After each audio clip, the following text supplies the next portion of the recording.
My name is Nick Bailey. I am the Online Education Manager here at CWEA. Thank you for joining us for today's presentation. And I'll just go over a few housekeeping slides before we get started.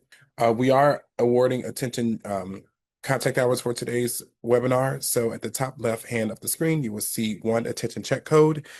In today's presentation, please do make note of that attention check code. And on the next screen, we'll talk about the process for claiming those contact hours. What you'll need to do is you'll just need to click on go to Owen and then click on contents, and you'll see the option for attention check code and put in the 4-digit code there. And in about 2 to 3 weeks, your contact hours will be automatically awarded and reflected in your MyCWA account. On the next slide, we'll talk about a few handouts. After today's presentation, we will have handouts available. The way that you will access those handouts is you'll also go to owen.cwa.org and then click on the contents tab and then click on this webinar, and you'll see the options for handouts and slides there. This is just a simple disclaimer. I will not read it for you. I will just say if there are any reporters in the room, all of our speakers today are off the record.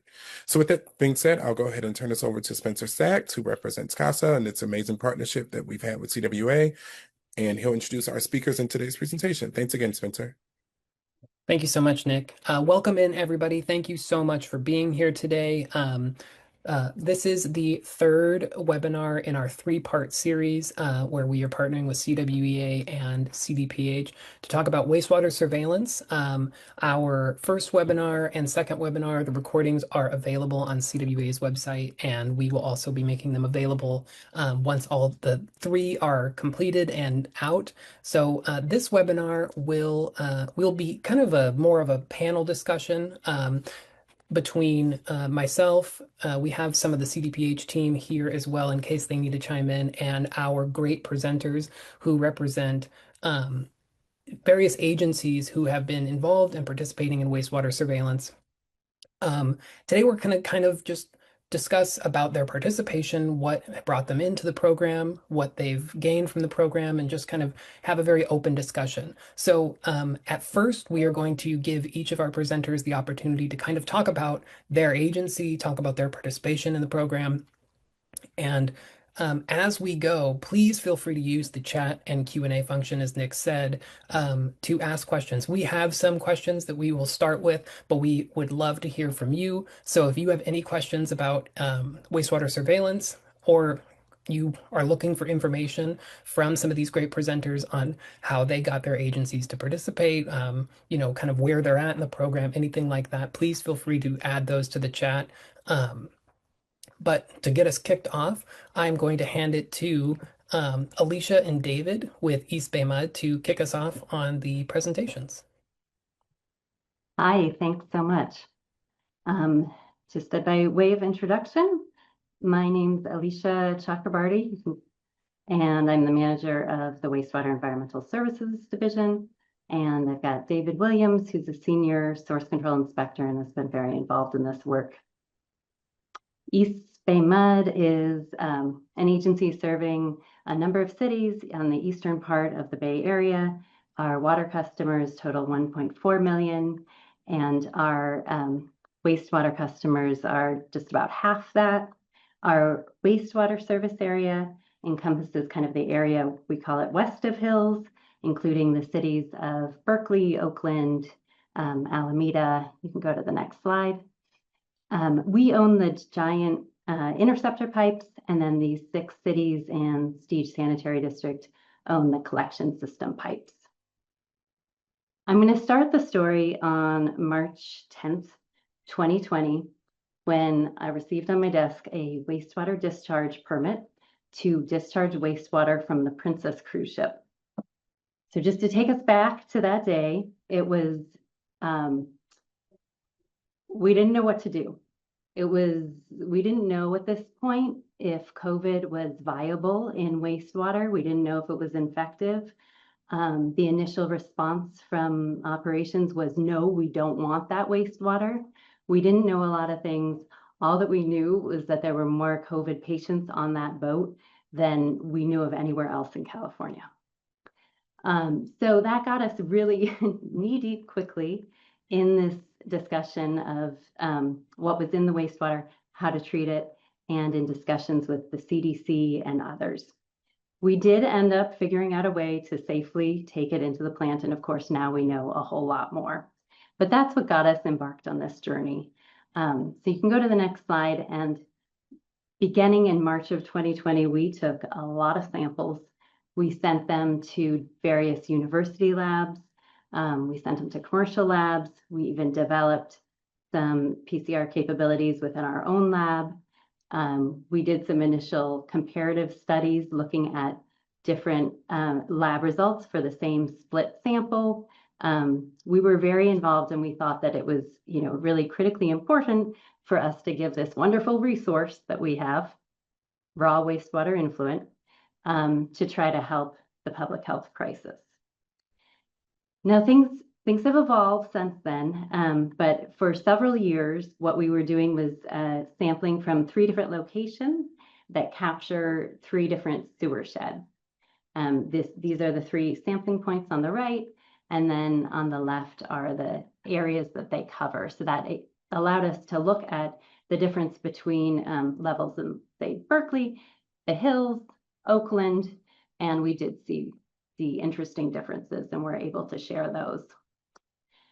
But things have, of course, evolved, and the rest of our work came back. COVID was no longer such a primary concern, and so balancing this extra task with all of our other work became a real question.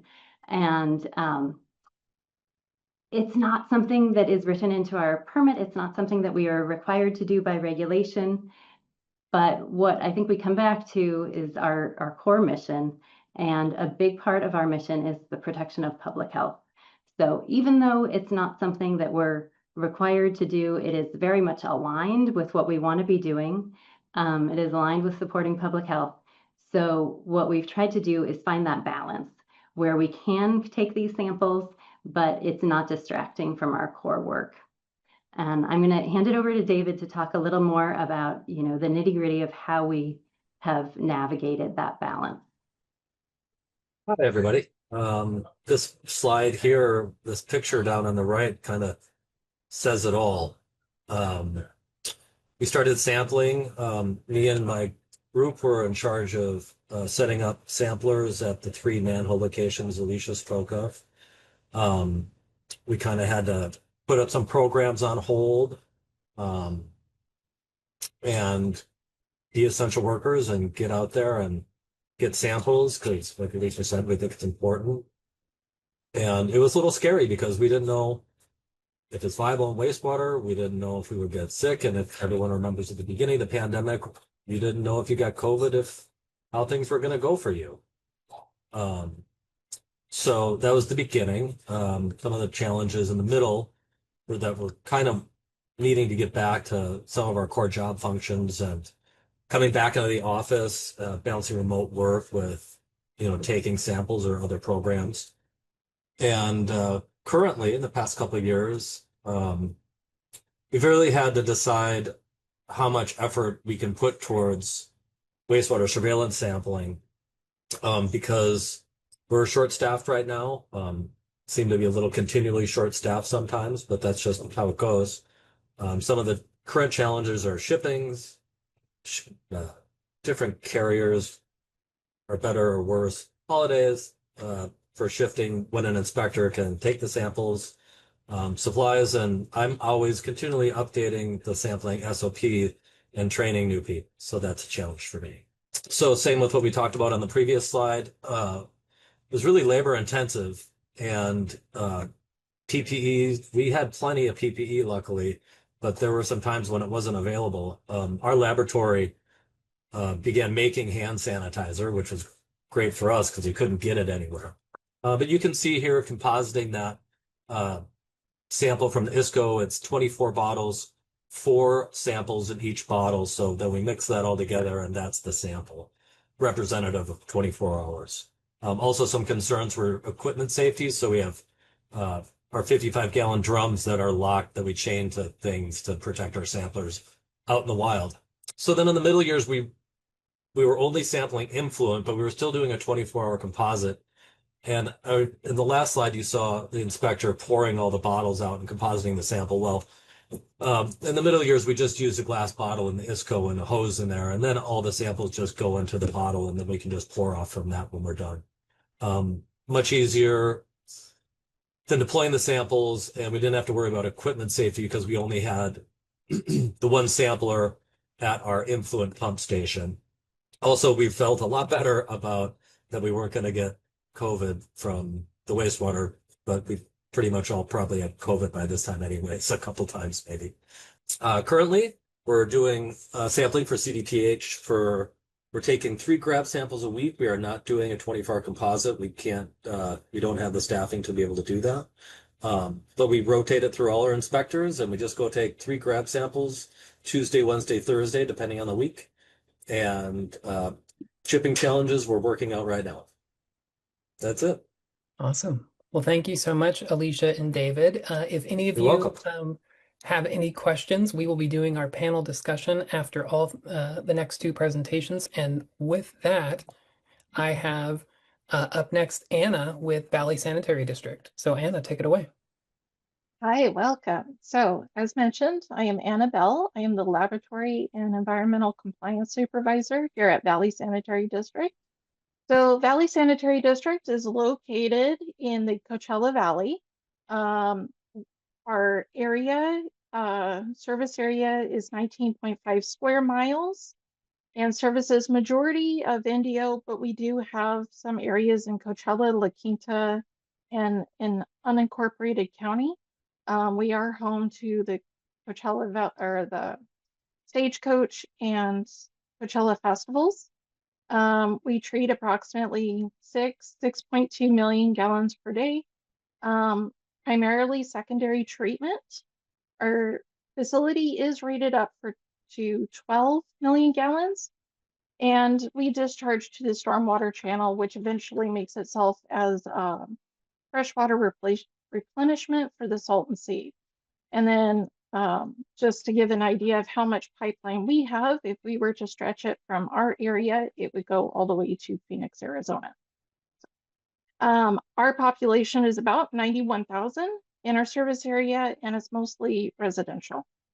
So our wastewater surveillance team is comprised of my department, the Environmental Compliance Services, which is made up of our ELAP laboratory and our pretreatment program. Within our laboratory, it is myself and 2 other analysts, and we handle all of the sampling for the regulatory and PDS samples, and then also handling all the wastewater surveillance program samples, and then of course analysis and processing and reporting. Our pretreatment program has 1 inspector, and her primary role is just dropping samples off to the FedEx drop-off site, because we had a lot of challenges with the different shipping companies coming to our facility to pick up samples. Often it was after hours for us at the lab, or they just wouldn't arrive. So we started just having someone drop them off daily. So on her route, as she leaves the district to do her normal inspections, she just drops off the sample. And then our operations department consists of 8 operators who they monthly rotate into a sampling rotation. And they kind of help set up the actual 24-hour composite samplers, and helps bring the bottles to us. They are also the ones who collect the samples during holidays.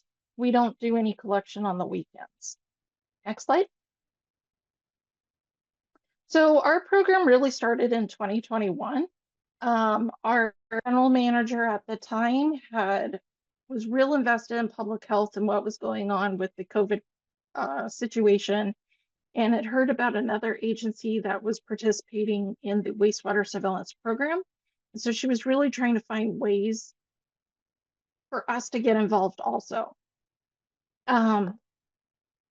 So it took a while for us to actually get into a program and get everything kind of squared away and whatnot. And we started in 2020, but by the time we started, it was 2021.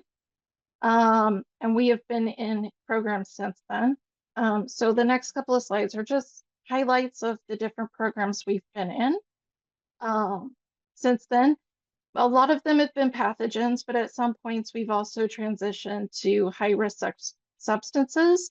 And then we've also done some antimicrobial resistance work, research that's gone on.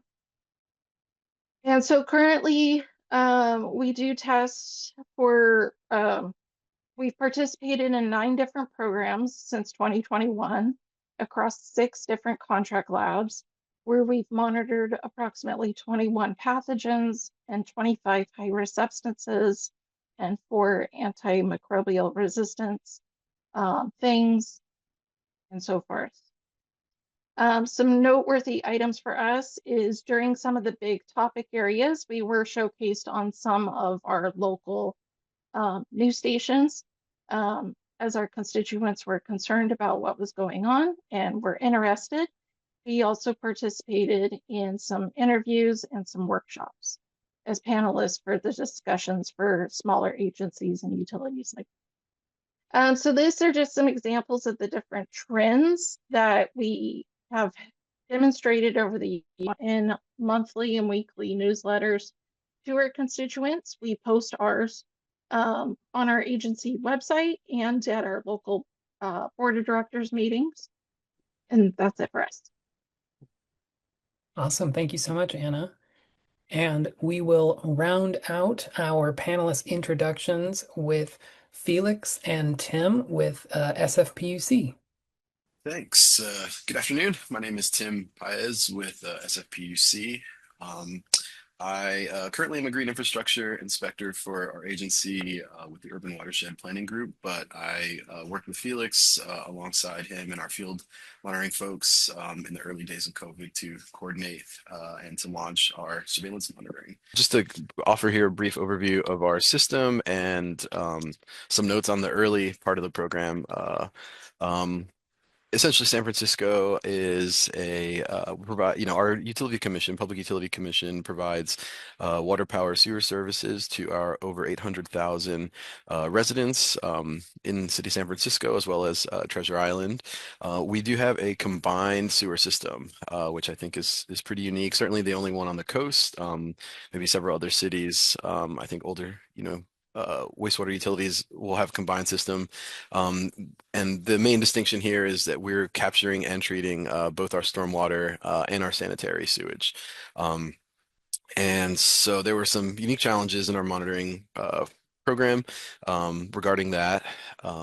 Our network of the collection system is about 1,900 miles of sewers, tunnels, boxes. That includes the sanitary and stormwater flows.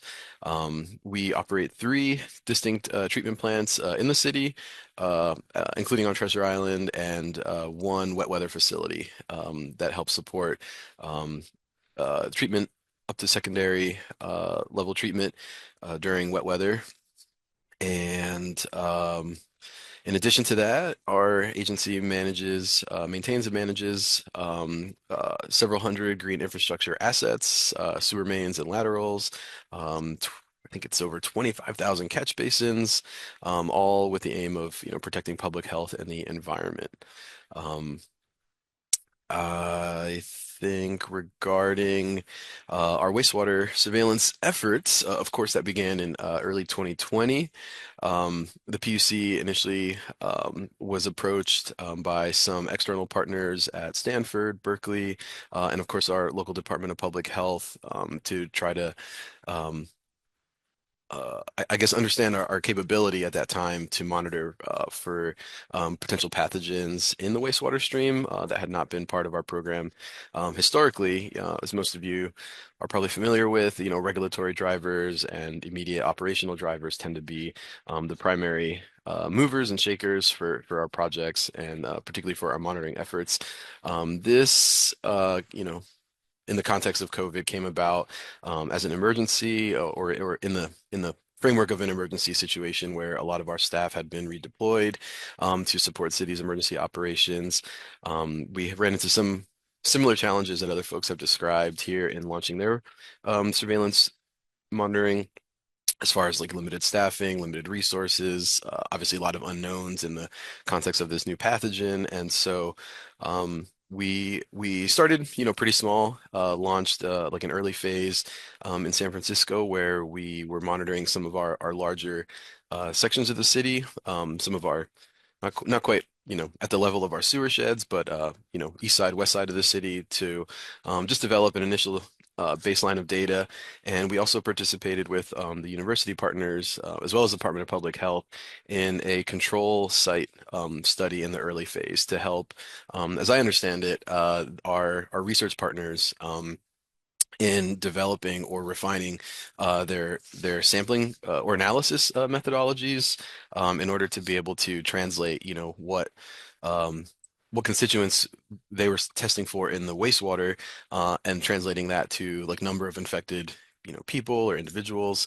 And so some of our early efforts, for about 6 to 7 months in late 2020, were really directed there. And then we launched into the second phase of our program, which uh, closely mirrors, the current, basically how the program currently runs. And for that, I'll hand it over to Felix to cover more of our slides and talk a little bit more about the current program. All right. Hello, everybody. My name is Felix Profis. I'm supervising a wastewater control inspector at PUC. At the onset of the COVID-19 pandemic in 2020, the collection system division was assigned responsibility for implementing wastewater sampling at selected neighborhood locations as part of the city wastewater-based epidemiology efforts. This initiative was developed to help public health officials monitor COVID-19 trends through wastewater surveillance.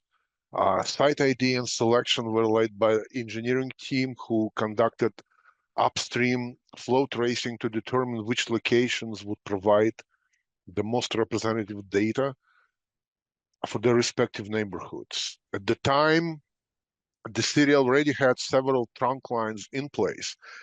Based on the flow analysis and neighborhood coverage, 3 existing trunk lines were selected for sampling.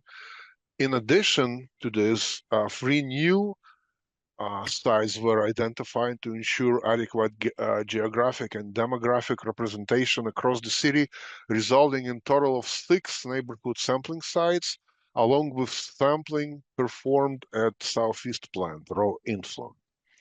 Once the sites were finalized, the sewer repair team undertook the trenching and installation work required for the new sampling points.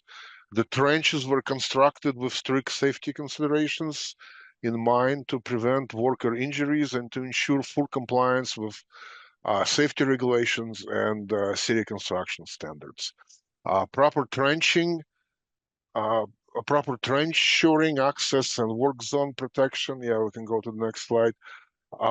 Protections were implemented to maintain the safe environment throughout the installation process.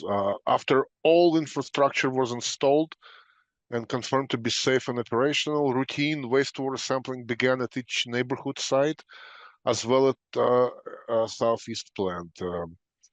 The sample is still being collected. It's all composite samples. And the samples have played an important role in supporting the city public health monitoring and response activity during pandemic. And here's the example on the slides, a couple of sites that we have a conduit run underneath the asphalt. And as you can see on the slide, there is a manhole. And this is one of the current sites that we have sampled.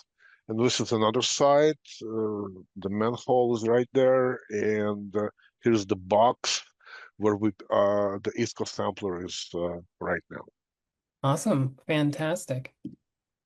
Well, thank you all so much for providing those presentations and overviews of your facilities, your plants, and your participation in the wastewater surveillance program. So now we will transition over to our panel discussion. So thank you all again to my panelists for being here. This is meant to be a open discussion, so please chime in where you can and where you feel appropriate. But I think a really great question to start this discussion, and it may be similar for all of you. I know we had some discussion in the slides, but the first question I have is, what initially motivated your facility to join wastewater surveillance efforts, and what motivates you to continue participating today?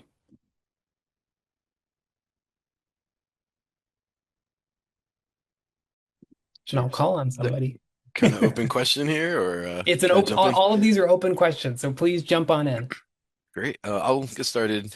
Just, for SFPUC here, we had, well, our initial motivations, I think, across the board, people recognize the significance of the emergency, and a lot of folks, were aiming, particularly our management and leadership, were aiming to figure out how San Francisco, how our specific, department could really help out across the board. So while I mentioned in our opening that a lot of our staff had been deployed to emergency response in other parts of the city, our agency was approached by some of our research partners initially, as well as our Department of Public Health, to determine what capabilities we had to monitor. And I think once that question was posed to our operations kind of staff, myself and Felix and our internal management there, I think, there was a very quick recognition that this was an effort that we could mobilize, some of our existing resources and capabilities for, and leverage that with our research partners and just the general information sharing that was going on. So I think, that as well as just, I think, our leadership who kind of recognized the opportunity, who helped resource us and to prioritize this effort, were all kind of the big motivators for our involvement early on. As to why we continue, I'm not sure if Felix, you have an answer to that, but I think that theme continues, I think, in how we can contribute to our general public health efforts through our utility work. Yeah, I agree. Yeah, we're continuing sampling because we're getting the reports every week that is being sent out, and it proves the results is the effort that we put in to get these results, and I'm glad that we're part of it. Awesome. Yeah, and I know Alicia and David, you both in your slides you shared that you had the Princess cruise off your coast there. And funny unrelated anecdote, my cousin worked PR for Princess Cruises in March of 2020. She no longer works that job. Uh, kind of a rough month for her. But so obviously that has quite the impact on um, your population, your ratepayers, and that, level of fear. So I know that was, a huge originator for your participation. But, what keeps you still engaged to this day? What continues to motivate you all? Yeah, I was just going to add, I mean, all of the things that were, Tim and Felix already said are, of course, the motivators, right? That at the core, our job is public health, and to the extent we can support our public health agencies, we want to do that. I'll say selfishly, I think it was kind of exciting for all of us when somebody cared about wastewater, right? Like most of the time, nobody cares anything about wastewater unless we're doing something wrong. So just having that recognition that we're here doing a job and there are people doing this work, I think was a good thing for all of us. Right. It's a feel good thing. Mhm. My parents maybe know what I do for work now. Right. They know this Maybe. one part now. Yeah, exactly. The other thing is we did stop for I don't know, was it about 6 months when the wastewater scan program ended before we started up with CDPH. And we got a number of calls and emails too from customers saying, hey, where is this? So that also confirmed that it's providing value to people. Yeah, and I think, yeah, that's a really great point, is that this is, and I'm so glad that we're having this webinar. The first two webinars, I feel like these are my talking points. So I'm so glad to have friends who, I'm sure the CDPH team have heard me make these arguments 1,000 times. But yeah, this is such a feel-good story for us. And it's a relatively, simple, cost-effective way for us to be able to participate and provide this public health data where we can. Not saying that it's absolutely no work or free, but it's something that on the grand scale of operations for a wastewater treatment plant, this is something that I think is a great opportunity, and it really provides a lot of opportunity for us to connect with ratepayers or customers in a way, like Alicia said, that isn't negative. Um, a lot of times, the only times they hear from us, it's like, uh-oh, you have a backup, or oh, there's something wrong. So it's really great to have that opportunity. And then before I I want move to on, oh, go ahead. just real quick, I want to say selfishly too, if something's happening in my area where I live for myself and my family, I'd like to know what's going on and what the levels are and where it is. So it's great. So I can help. I can help with that, and it helps me and my family, my friends.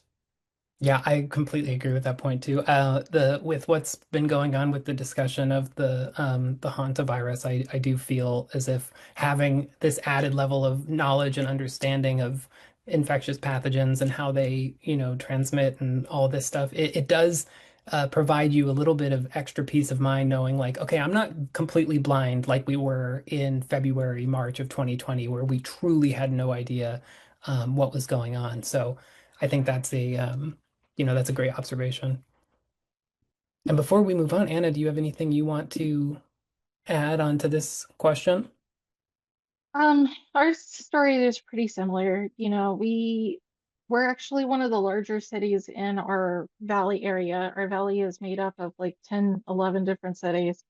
And so it was just really a drive just to see like how much is going on out there pathogen wise early on with the concerns going on. We did have a point of time in early 21 where one program stopped and we were trying to find other programs to get involved in because we saw the importance behind it. And so during that time, we had self-funded for about 6 months. And during that time, we were receiving phone calls from constituents and news agencies asking, where's the data? What are you doing? What are your efforts? And so it just really strengthened our own internal monologue of importance behind this and why we should keep doing it. We were lucky with one of the programs we got on early on that provided a stipend, and it actually allowed me to gain an extra staff member just because of the extra workload and stuff like that. And that itself is always a huge challenge for any agency. So to have additional backing for it was really useful and helpful because we do sample 5 days a week across all the different programs. And it itself comes with the challenge, even though we are using 3 different departments to kind of make this a really big group effort. It is a time commitment and sometimes a challenge. But we've been pretty thankful and lucky with how interested our community is in the information between the pathogens and then even the high risk substances. So Awesome. Yeah, and I don't know if we'll have time to get fully into it in this webinar, but given your agency's location, I think is very interesting because you do have such a pull of these larger like concerts and events that happen, and so your data is able to kind of when these big events happen, you have a lot of people coming in from all over the world.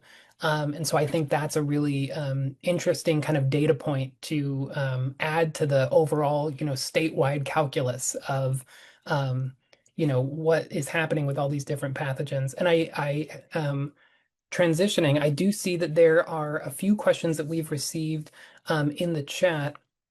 And one of them, I believe, will pass it to Felix and Tim, which is how does taking samples from a combo system affect the calculation to determine the presence of COVID? I can't speak to the specifics of, like the methods, used in the analysis or how the labs report it. My role was particularly focused on like our operations and kind of executing this project. But I do, you know, understand that in our early participation, what was like our phase 1, we did work with our research partners to set up a monitoring at a control, what we ended up determining was like a control site at one of our local nursing homes that had a pretty strict kind of, you know, I suppose it's a data points regarding, infection, I'm sorry, infections of a number of people that were on site at their facility. They basically were tracking, who was on site, how, if people were sick, all their staff, nurses and other staff were getting tested regularly, patients were getting tested. So we had this interesting kind of control site where we were able to provide, in coordination with our local public health department, provide that information to the research partners who somehow, in that work with that data, were able to assess the analysis, which in turn, from that point, is what the estimates of numbers of infection are based off of. But Felix, I don't know if you have any more details about how they took that from the collection system as compared to kind of a control site or Yeah, well, right now, we're taking samples, first of all, at the plant, raw influent. That there is, can show us a lot of data there, plus the 6 neighborhood sites that represent different parts of the city. Usually it's residential areas. So residential flows are being taken, and it's a composite sample over 24 hours. And after we collect it, we ship it to the California Department of Health, and they take it from there. So I guess that's what it is. so they're kind of like these concentric kind of Yeah. sets of data that Mhm. should correspond to each other. The sewer shed data and then the plant data, that kind of is the composite, so to speak, of all those sites. Yeah. There's some, I don't want to say checks and balances, but there's some sort of, QA type of um, uh, review, I guess, to correlate some of that data. But um, I think the actual numbers, as far as I understand it, come from the lab and those methods that were developed in the early parts of not just our monitoring efforts, but other agencies that were able to provide similar kind of control site data. Awesome. Yeah, and that kind of transitions to this other question that we received, which is for the group. Can you all talk about other samplings in your utility required for regulatory compliance purposes? How has the wastewater sampling for this been incorporated into those samplings? And before I hand it to you all, I will say each of these samples are different and for different purposes, but I do think it's great to talk about how adding on an additional sampling, which is, not required, onto your required sampling, how each of your agencies have been able to kind of deal with that logistically, and if there's been any other, factors that you've had to incorporate. I can start off this one. For us, for our regulatory samples that are composite samples, we're collecting all in the same bottle, and then we just first pour off the portions that we need for the regulatory stuff, and then we pour off what's needed for the wastewater scan. So it's all the same 24-hour composite for our raw influent. We also do collect for some of the programs primary sludge, and we're already collecting that anyway for in-process sampling for monitoring our primary years and whatnot. And so staff just collects a secondary bottle at the same time, and they bring that into us. And then we section off for the different programs and kits. Yeah, I think that's great and very, clean and organized. Just, when you're doing it, do it. Bring it along. David? In our case, the lab doesn't really want to mess with interacting with us. The Environmental Services Division and the laboratory does all the regulatory collection, and operations does the collection for the laboratory. Um, they want to really, really concentrate on the regulatory sampling and just have it kind of a separate thing. So we don't pour off from that. Every so often, if for some reason something happens, I can ask, but generally we set up our own sampler at the influent pump station in the field for ability to do. We have the Yeah. staff to be able to do that, though, I guess, with the Environmental Services Division inspectors. Yeah, I was just about to say it's very interesting to, be able to hear and see the different ways that agencies are able to tackle it because ultimately, at the end of the day, we're just as wastewater utilities trying to meet those missions that, were on Alicia's slide, which I think are pretty universal. Keep rates low, protect the health and protect the environment of our communities.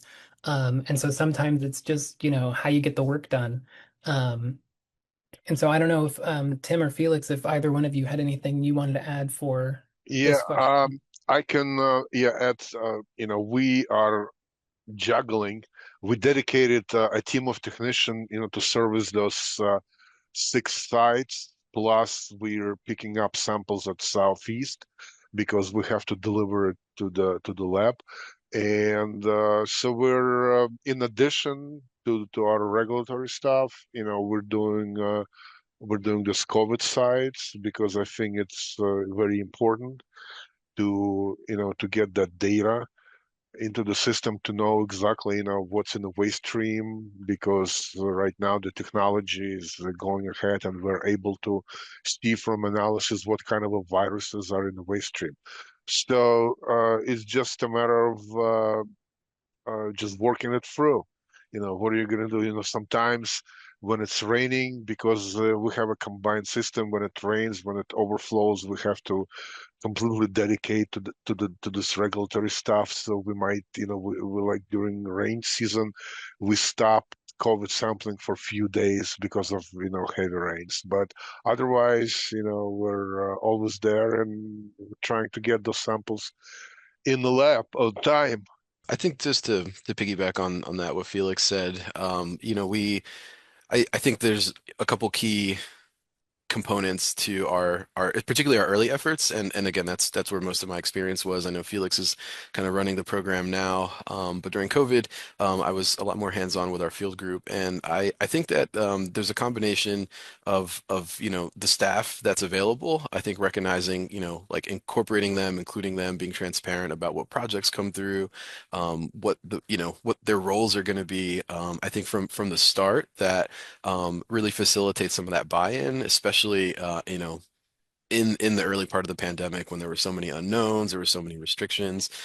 So I think that was something that I don't want to appreciate that like the field staff themselves, are kind of a crucial part of that process, especially when they're asked to take on, a couple more sites, an extra stop in the day, maybe have to learn or train on a new sampling method.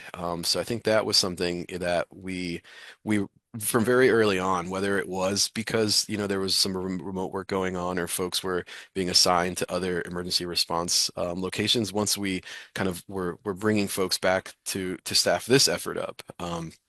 It was kind of really looping them in a very transparent, and I don't want to say high level way, but from the ground up, most of our field staff that was involved was in on the planning discussions. I know Felix and I remember we went and did our own reconnaissance for when we were moving into the second phases of our monitoring effort. So I think just that transparency, that information transfer, from a practical side, broke down in a lot of ways during COVID. Everyone was working remote.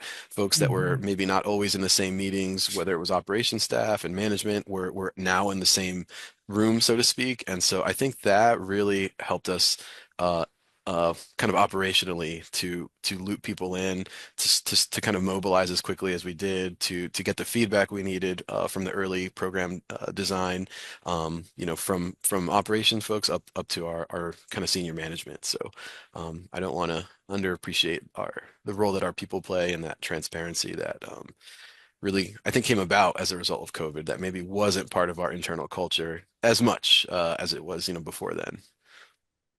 Yeah, I think that's great. And yeah, it takes a village, and especially I could imagine with a service area and population of your size, it truly takes like a legitimate village. Like you guys could come together and build a town of just you and your coworkers. So yeah, I completely think, and it's challenging for teams of any size to all be on the same page and all, get behind the same program together. So I think it's really important to, have those broader discussions.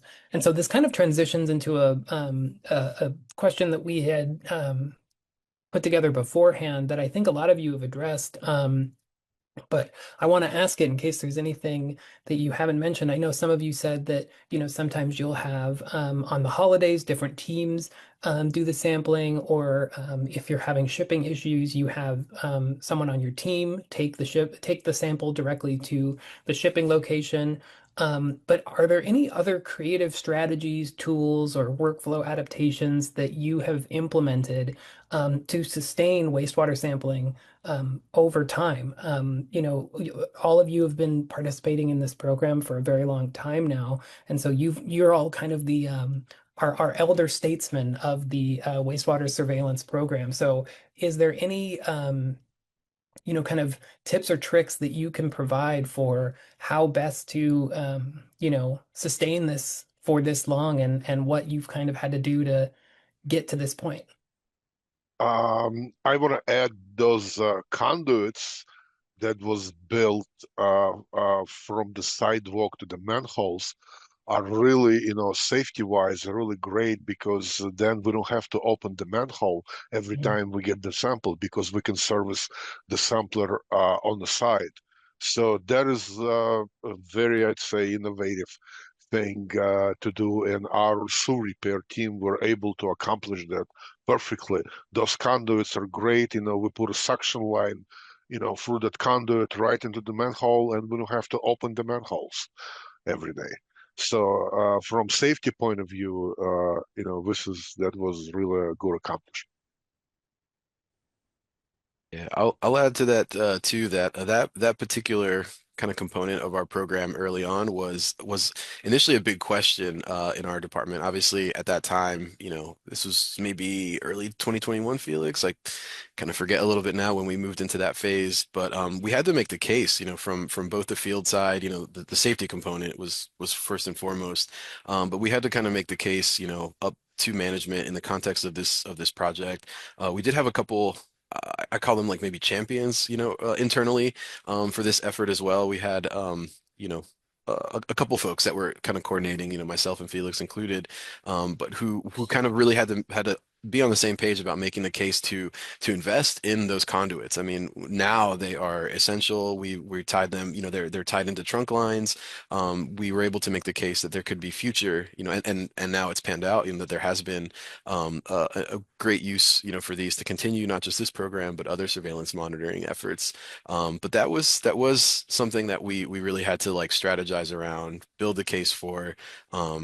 Work with our internal partners to identify efficiencies with, can we bundle the construction of these conduits in with other construction efforts nearby, and kind of logistically try to find as many efficiencies as we could, and then to get that all approved, I think was kind of a big lift that, looking back at it, I see that in the moment, back during the pandemic, that was, I think, just from our side, kind of like a practical need almost, but always with that perspective that, if we do this, we can extend this, we can normalize and operationalize this, rather than kind of have this carved out as like a standalone project or effort. And I think that, yeah, Felix's point on that was really well taken. I think just one other thing I'll add is, any way to incorporate a new effort like this, or other projects, into existing kind of like knowledge capture type, documentation and controls, whatever QA, QC programs, your groups might have, I think was also pretty important. From early on, we were able to develop analogous kind of documentation for just this effort that modeled after, our existing program. And that I think also helped. It made the language that we were using to communicate with our management, and with our external partners pretty uniform. And I think that really helped kind of get everybody on the same page pretty early on. So Yeah, that's awesome. And then, yeah, Yeah. Anna, I see you came off mute. Yeah, I'll share to this. Beyond the issues, of course, with shipping and couriers and then staffing, some of the other issues we found is, we're in multiple programs and each of them have different days. Like one of them's Monday, Wednesday, Friday, another's Tuesday, Thursday, another one's Thursday only. So it really became a struggle of, you know, scheduling them and then creating a way to organize it so that anybody who came in and had to prep the samples or package them knew exactly from one day to the next, like which program are they sending a sample to and what type. So we had to develop like a calendar schedule and a color coding system for the different labels and kits and so forth. And then the other challenge we kind of faced was, the frequency of how much data we're going to release. We started with weekly updates, but that's very time constraining on myself, kind of who was generating all these reports and whatnot. And then when we had staffing shortages, it was like, well, we can't really maintain that. So do we do every 2 weeks? Do we do once a month newsletters?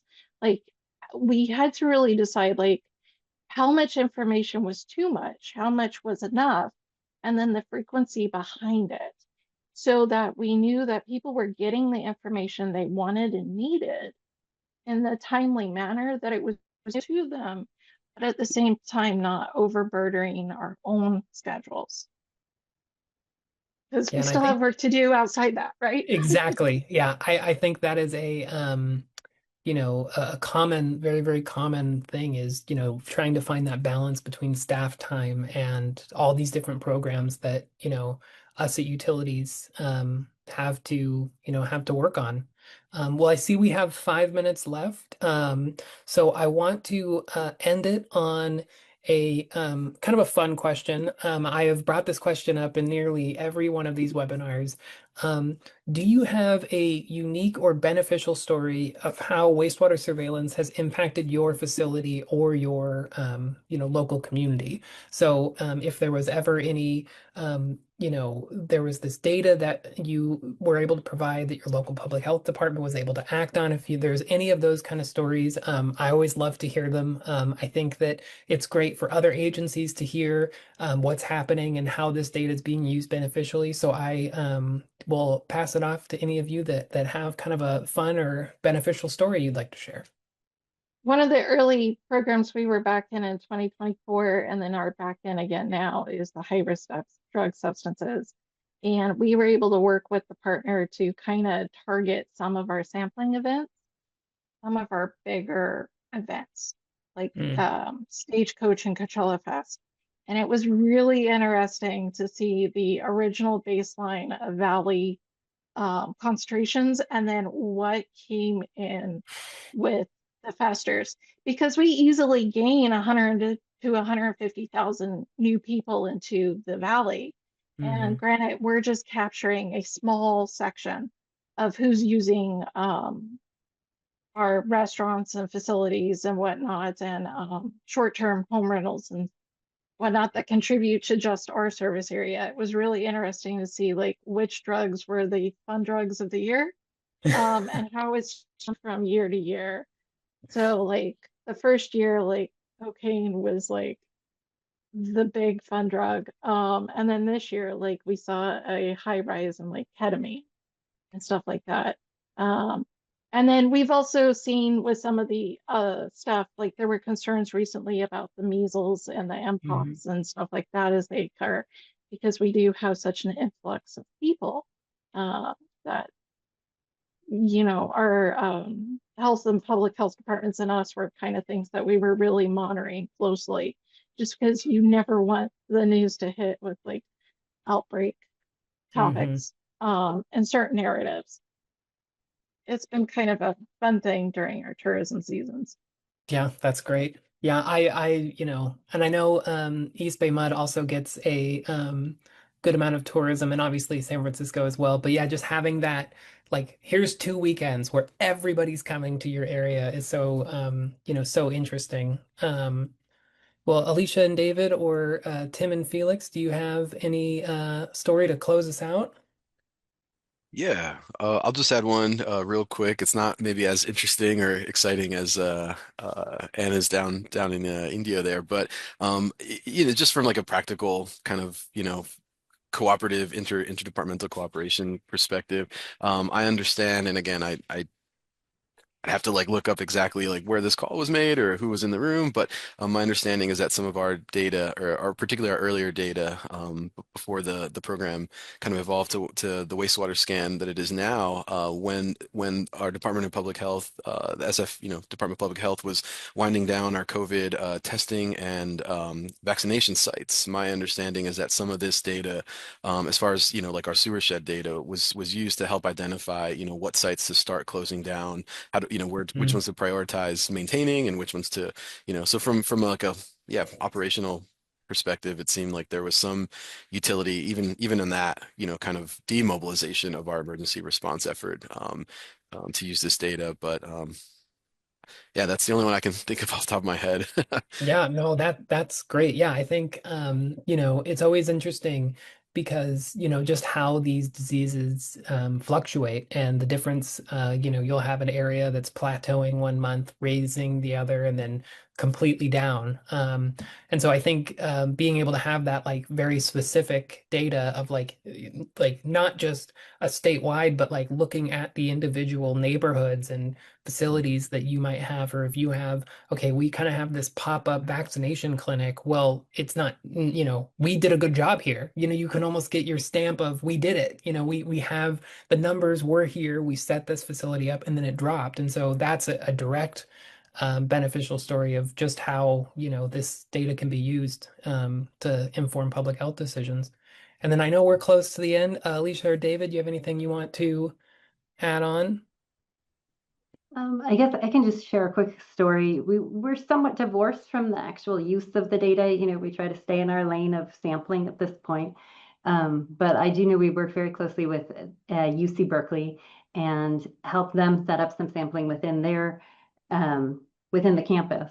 And they were able to actually identify a dorm as a hot spot in those early days by doing that level of sampling.